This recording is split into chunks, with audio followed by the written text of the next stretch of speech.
afternoon. I'm Masego Rahlaga. So we've been following numerous stories for you throughout the course of the day, and many have had developments. So if you've just joined us, here's how those stories have advanced at lunchtime.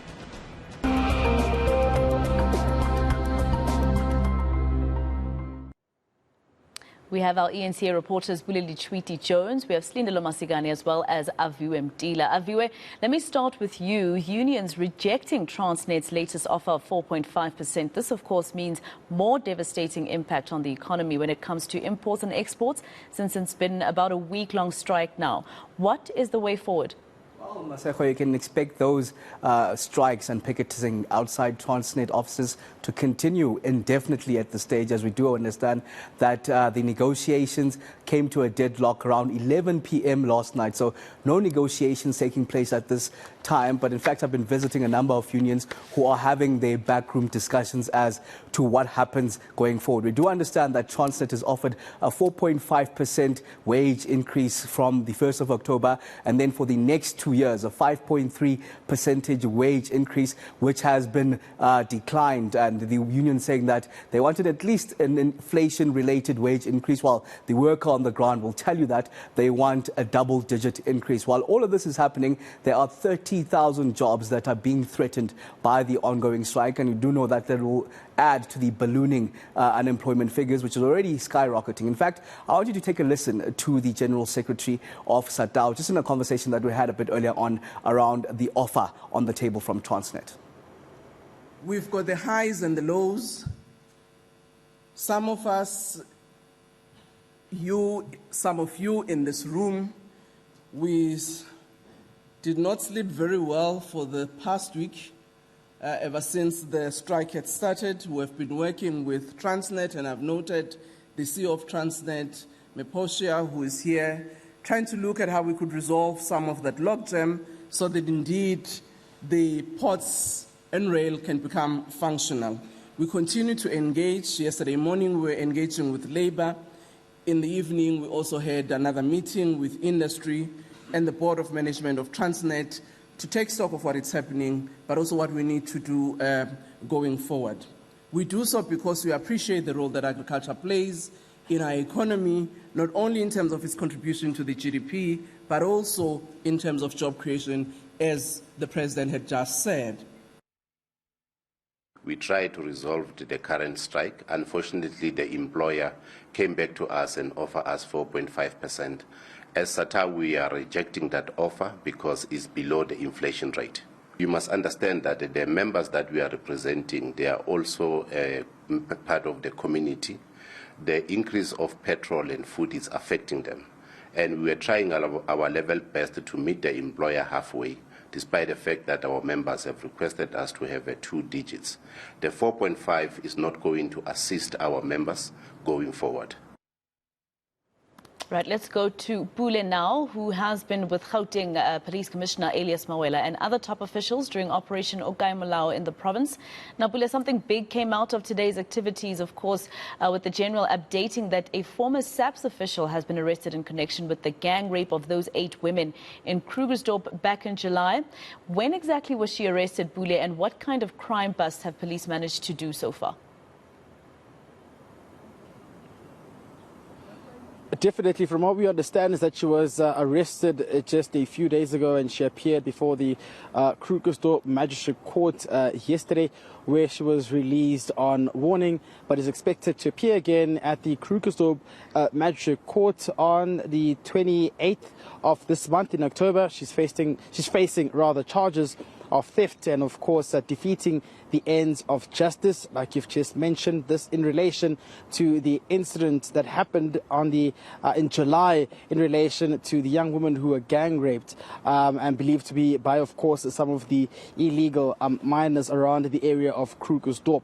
So police believe that this will now link up to the case that they already have been investigating and has not ruled out that the possibilities of more arrests being made. And we understand that, Checkpoint as well, a sister channel, will be bringing some of the updates in terms of the arrest that took place and the interrogation they had with, of course, the warrant officer, Mtila, who's been arrested recently.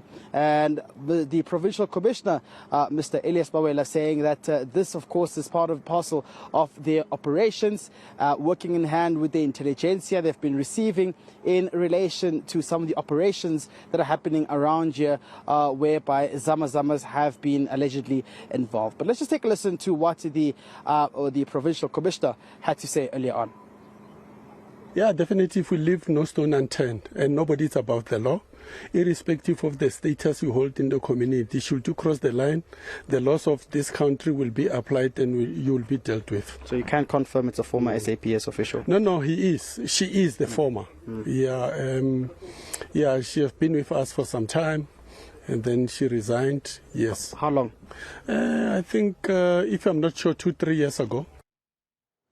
All right, so let me end with you, Slee. You're in the High Court in Pretoria, of course, one of the accused in the Senzo Meyiwa murder trial, applying for bail today on an urgent basis, but the state is opposing this. What has the brother told the court this far? Well, essentially, the state prosecutor, George Baloyi, telling the court that Bongani Ntanzi had not brought any exceptional circumstances with regards to why he should be released on bail. Of course, the onus is on him as the applicant to show the court just why the interests of justice permits his release. Then the defense, of course, saying that the state, in its arguments, it was raising a lot of issues which actually have to do with the trial in terms of the confessions that Bongani Ntanzi made, implicating himself as well as his co-accused in the murder of Senzo Meyiwa. But of course, we know that in the trial itself, those confessions have not actually been submitted to the court, but the state using them in this bail application to say that Ntanzi has, one, been implicated through these confessions, or he implicates himself through these confessions, and also, of course, the doc identification that took place by Tumelo Madlala, who is currently in the witness box and will be cross-examined. He identified Ntanzi as one of the two intruders who allegedly entered the home and was actually pinned against the wall by Senzo Meyiwa. So, of course, one witness then also brought by the defense, namely that is Ntanzi's older brother, who essentially was confirming that Ntanzi would be able to stay or reside in KwaZulu-Natal and travel to court in terms of his appearances and the trial itself. The defense then saying that because Ntanzi was not a previous offender and had no previous convictions, this warranted his release on bail. But let's just take a listen to the state prosecutor with regards to his opposition to bail being granted. We indicate that the matter is currently partly heard and that two witnesses have already testified.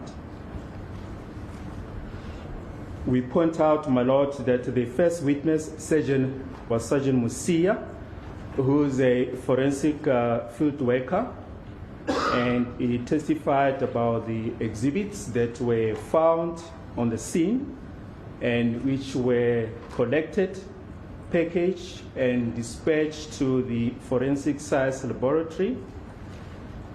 We point out that the second witness was Sergeant Mtetwa, who's attached to Phosphorus police station and who, with his colleagues, attended the scene after receiving a call. We point out, my lord, that the third state witness was Mr. Tumelo Madlala, who's one of the persons who was present in the house when the incident occurred. This witness has completed his evidence in chief and is currently being cross-examined by Mr. Tobani, who appears for accused number 1 to 4. My lord, we point out that that witness, Mr. Tumelo Madlala, has identified the applicant before this court as one of the two assailants who were in the house on the 26th of October 2014, during which the deceased was killed. All right, those are eNCA reporters with our lunchtime updates. Silindelo Masikane in Pretoria. We also have Aviwe Mtila in studio and Pule Letshwiti-Jones in Johannesburg with Operation Okai Malau.